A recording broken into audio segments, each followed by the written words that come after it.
اگلا سوال ہے قمر جہاں نے ترقی کر کے کس یونیورسٹی میں صدر شعبہ اردو کے عہدہ کو سنبھالا؟ قمر جہاں نے ترقی کر کے صدر شعبہ اردو یعنی اردو کی ہیڈ آف ڈپارٹمنٹ بنی. کس یونیورسٹی میں وہ اردو کی ہیڈ آف ڈپارٹمنٹ بنی، صدر شعبہ اردو بنی؟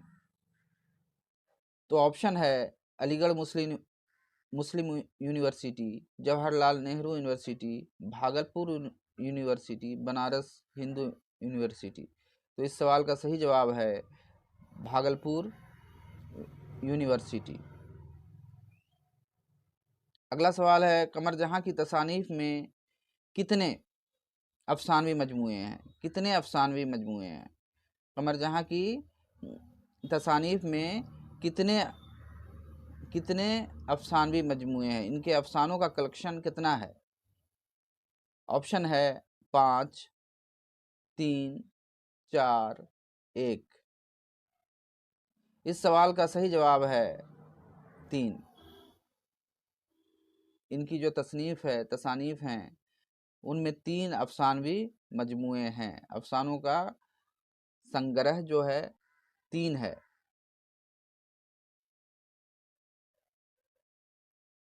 سوال ہے قمر جہاں کے افسانوں کا مجموعہ چارہ گر کب شائع ہوا؟ چارہ گر ان کے افسانوں کا ایک مجموعہ تھا، افسانوں کا ایک سنگرہ تھا چارہ گر. یہ کب شائع ہوا؟ آپشن ہے 1991 میں، 1983 میں، 1973 میں، 1966 میں. تو اس سوال کا صحیح جواب ہے 1983 عیسوی میں. یہ چارہ گر ان کے افسانوں کا مجموعہ ہے، پہلا مجموعہ چارہ گر ہے. سوال ہے قمر جہاں کے افسانوں کا دوسرا مجموعہ اجنبی چہرے. پہلا مجموعہ ان کے افسانوں کا پہلا مجموعہ چارہ گر تھا اور دوسرا مجموعہ اجنبی چہرے. یہ کب شائع ہوا؟ 1991 میں، 1983 میں، 1973 میں، 1966 میں. اس سوال کا صحیح جواب ہے 1991 عیسوی میں. چارہ گر 1983 عیسوی میں شائع ہوا تھا اور اجنبی چہرے 1991 عیسوی میں شائع ہوا تھا.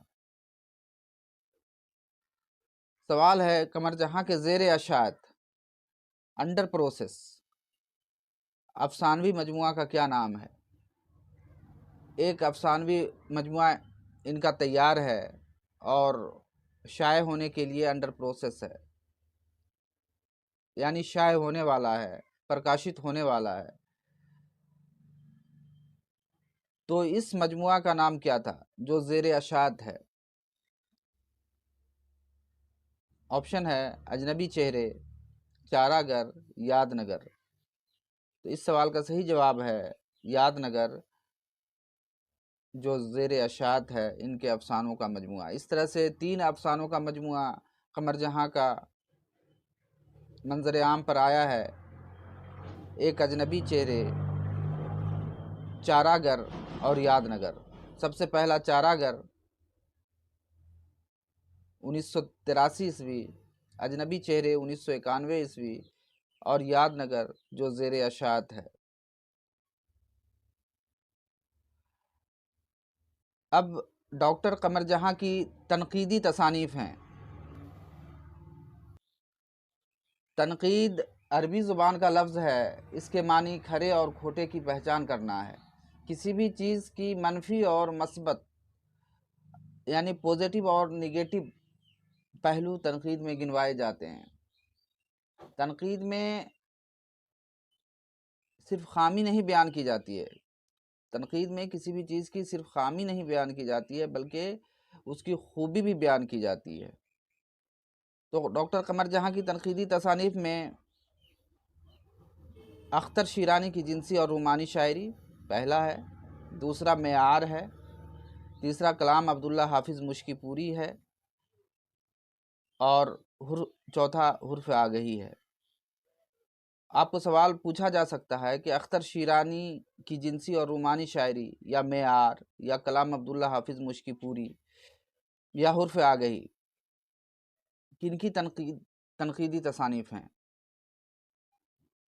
تو یہ ساری تصانیف قمر جہاں کی ہیں. اب آئیے ڈاکٹر قمر جہاں کی کہانی کٹی ہوئی شاخ پر ایک نظر ڈالتے ہیں۔ زیر نصاب افسانہ یا کہانی کٹی ہوئی شاخ کا مرکزی کردار جس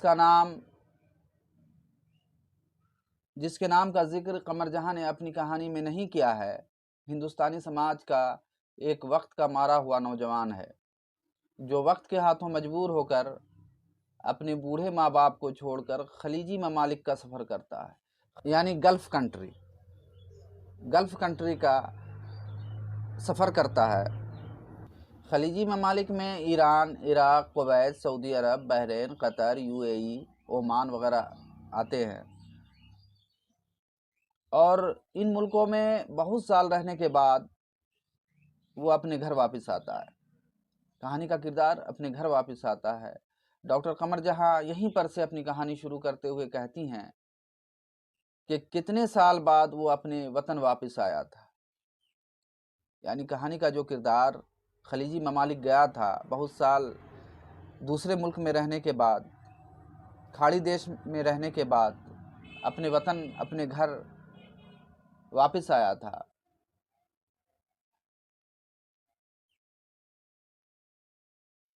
واپس آنے کے بعد اسے ہر چیز نئی معلوم ہو رہی تھی۔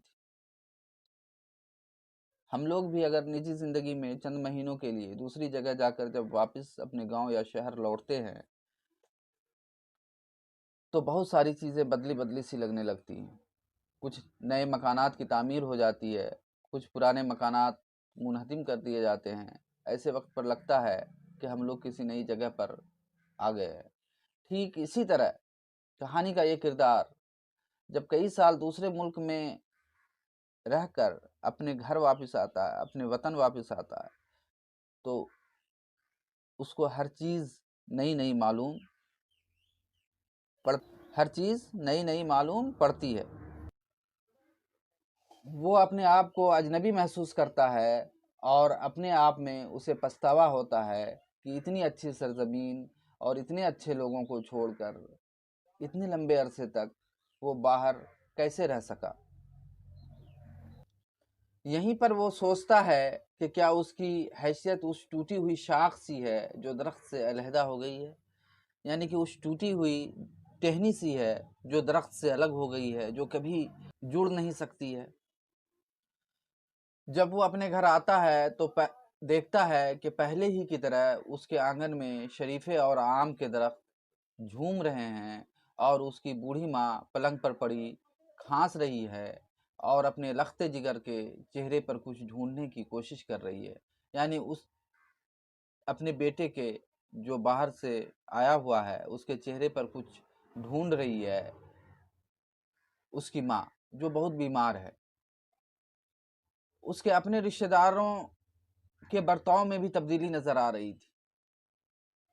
اس کو اپنے رشتہ دار کا جو برتاؤ تھا اس میں بھی تبدیلی، تضاد نظر آ رہی تھی، اور وہ اپنے آپ کو غیر محسوس کر رہا تھا، یعنی کہ وہ اپنے آپ کو غیر محسوس کر رہا تھا، کہ غیر کی طرح سمجھ رہا تھا کہ ہم غیر ہو گئے، کیونکہ رشتہ دار لوگ بھی اس سے صحیح طرح سے بات نہیں کر رہے تھے۔ ودیش سے آنے کے بعد وہ اس دن کو یاد کرتا ہے جب وہ اس دنیا کو چھوڑ کر اندیکھی دنیا کی طرف پرواز کر رہا تھا، اڑ رہا تھا۔ اسے وہ بدیشی دوست بھی یاد آتا ہے جس نے اسے کہا تھا کہ تم تالاب کے مینڈک ہو۔ وہ سوچ رہا ہے کہ ویزا آنے کے بعد جب وہ ایئرپورٹ پر جہاز کا انتظار کر رہا تھا تو وہ کتنا خوش تھا۔ ساری پرانی باتیں فلم اسکرین کی طرح اسے یاد آ رہی تھیں۔ اس وقت اسے اپنی بوڑھی ماں اور بیمار والد کو چھوڑنے کا ذرا سا بھی غم نہیں تھا۔ جس وقت وہ بدیش جا رہا تھا، خلیجی ممالک جا رہا تھا، اس وقت اپنی بوڑھی ماں اور بیمار والد کو چھوڑ کر جانے کا اسے ذرا سا بھی غم نہ تھا، اور اسے لگ رہا تھا کہ جیل سے نکل کر ہم آزاد ہو رہے ہیں۔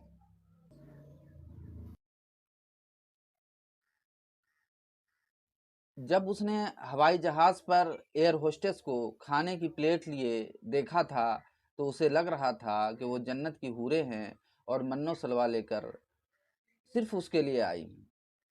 منو سلوا موسیٰ علیہ السلام کی قوم کو اللہ تعالیٰ کی طرف سے ملنے والا ایک بہت بڑے مقدار میں کھانا ہے۔ اللہ تعالیٰ جنت سے بنی اسرائیل کو کھانا بیچتے تھے جسے منو سلوا کہتے ہیں، اور جب مسکرا کر ایئر ہوسٹس نے اسے کھانا دیا تو اسے اور یقین ہو گیا کہ یہ صرف ہمارے لیے مسکرا رہی ہے، ایئر ہوسٹس صرف ہمارے لیے ہی مسکرا رہی ہے۔ لیکن جب اس کے بغل میں بیٹھے بوڑھے پیسنجر کے ساتھ ایئر ہوسٹس نے اسی دل نواز مسکراہٹ کے ساتھ بوڑھے پیسنجر کو کھانا دیا تو اس کا دل ٹوٹ سا گیا۔ بدیش پہنچ کر کچھ دنوں تک تو وہ جادوئی دنیا میں کھویا رہا، لیکن بعد میں اس کے دل و دماغ میں بے چینی پیدا ہونے لگی۔ کبھی کبھی وہ اپنے وجود کو پینڈولم کی طرح جھولتا محسوس کرتا۔ پینڈولم گھڑی میں جو پینڈولم لگا رہتا ہے اس کی طرح وہ جھولتا محسوس کرتا۔ اس کی روح بے چین رہتی اور وہ ہمیشہ سوچ میں ڈوبا رہتا۔ وہ سوچتا ہے کہ کیا کل کے اعتبار کے بغیر آج کا حسن برقرار رکھا جا سکتا ہے؟ وہ اپنے آپ سے کہتا ہے ہرگز نہیں، وقت ماضی، حال اور مستقبل سے تعبیر ہے، عبارت ہے، تم اسے صرف حال سے تعبیر نہیں کر سکتے۔ یعنی وقت، ٹائم جو ہے، پاسٹ، پریزنٹ اور فیوچر کو ٹائم کہتے ہیں، وقت کہتے ہیں، صرف پریزنٹ کو ٹائم نہیں کہا جا سکتا۔ اسد جو اس کا قریبی دوست تھا، جو اس کی ہی کمپنی میں نوکری کرتا تھا، یہ ساری باتیں وہ اس کے ساتھ ڈسکس کرتا ہے، تو وہ اس سے کہتا ہے کہ تم ضرورت سے زیادہ حساس ہو، سینسیٹیو ہو۔ یہاں لوگ اپنے اتنے حساس نہیں ہوتے۔ اس کہانی میں صرف ایک کردار کا ذکر کیا گیا ہے جس کا نام اسد ہے، کردار کے نام کا ذکر کیا گیا ہے جس کا نام اسد ہے، جو اس کہانی کے مرکزی کردار کا دوست ہے۔ آپ کو سوال پوچھا جا سکتا ہے کہ کہانی کٹی ہوئی شاخ میں جس کردار کے نام کا ذکر کیا گیا ہے اس کا نام کیا ہے؟ اسد۔ اسد درد بھرے انداز میں، جسے وہ چھپا بھی نہیں رہا تھا، کہتا ہے اپنا تو مسئلہ پیٹ کی آگ ہے۔ اسے اپنے دوسرے ساتھیوں کی زندگی پر ملال ہوتا جو ہفتوں اپنے بچوں سے جی بھر کے بات نہیں کر سکتے تھے۔ بیوی کی مسکراہٹ کیا معنی رکھتی ہے، اس کا احساس بھی وہ کھوتے جا رہے تھے۔ کیوں ایسا ہوتا تھا؟ اس لیے ایسا ہوتا تھا کہ وہ دیر رات کو جب کام کر کے گھر واپس آتے تھے، بچے سو جاتے تھے، بیوی بھی سو جاتی تھی، اور صبح سویرے وہ سب کو سوتا ہوا چھوڑ کر کے اپنے کام پر نکل جاتے تھے۔ ایسے میں بچوں سے ہفتوں بات نہیں ہوتی تھی۔ اس کے پاس فریج، ٹی وی، اے سی، ایئر کنڈیشن کار، ویل فرنشڈ مکان، سب کچھ تھا، لیکن راتیں اس کی فوم کی آرام دہ مسہری پر کروٹیں بدلتے گزرتی تھی۔ جب باپ کے انتقال کی خبر ملی تھی تو وہ جی بھر کے رو بھی نہ سکا تھا، اور ماں کی بیماری کی خبر پر وہ تڑپ کر رہ گیا تھا۔ وہ اپنے گھر کی دہلیز پر کھڑا بہت دیر سے اپنی بیتی باتوں کو یاد کر رہا ہے، سوچ رہا ہے، اور اپنے بیتے لمحوں کو واپس بلانے کی کوشش کر رہا ہے۔ اسے لگ رہا ہے کہ یہ گھر اس کا اپنا گھر نہیں ہے۔ اسے لگتا ہے کہ اسے قدم کے نیچے کی زمین بہتا پانی بن گئی ہے، اسے دھوپ کا احساس ہوتا ہے، اور جب وہ سر اٹھا کر اوپر دیکھتا ہے تو دیکھتا ہے کہ اس کے سر پر چھت کا سایہ بھی نہیں تھا، چھت کا سایہ بھی غائب تھا۔ تو یہ تو تھی کہانی ڈاکٹر قمر جہاں کی کٹی ہوئی شاخ۔ موجودہ وقت میں جو سائنسی ترقی ہوئی ہے اور جو ایجادات ہوئے ہیں، جو انوینشن ہوئے ہیں، اس نے انسانی تہذیب کو متاثر کیا ہے، ساتھ ہی انسانی اخلاق پر بھی بہت برا اثر پڑا ہے۔ زیر نصاب افسانہ کٹی ہوئی شاخ میں قمر جہاں نے ایک ایسے کردار کو پیش کیا ہے جو روپیہ کمانے کے لیے خلیجی ممالک جاتا ہے، بدیش جاتا ہے، کھاڑی دیش جاتا ہے، گلف کنٹری جاتا ہے۔ روپیہ تو وہ بہت کما لیتا ہے، خوب کماتا ہے، لیکن وہ سماج سے، معاشرے اور تہذیب سے کٹ کر ایک ذہنی اذیت کا شکار ہو جاتا ہے۔ تو دوستو، یہ تھی کہانی کٹی ہوئی شاخ۔ امید ہے آپ اپنی نصابی کتاب سے کہانی پڑھیں گے اور اس کہانی کو اور اچھی طرح سمجھنے کی کوشش کریں گے۔ پھر ملتے ہیں اگلے ویڈیو میں۔ اللہ حافظ۔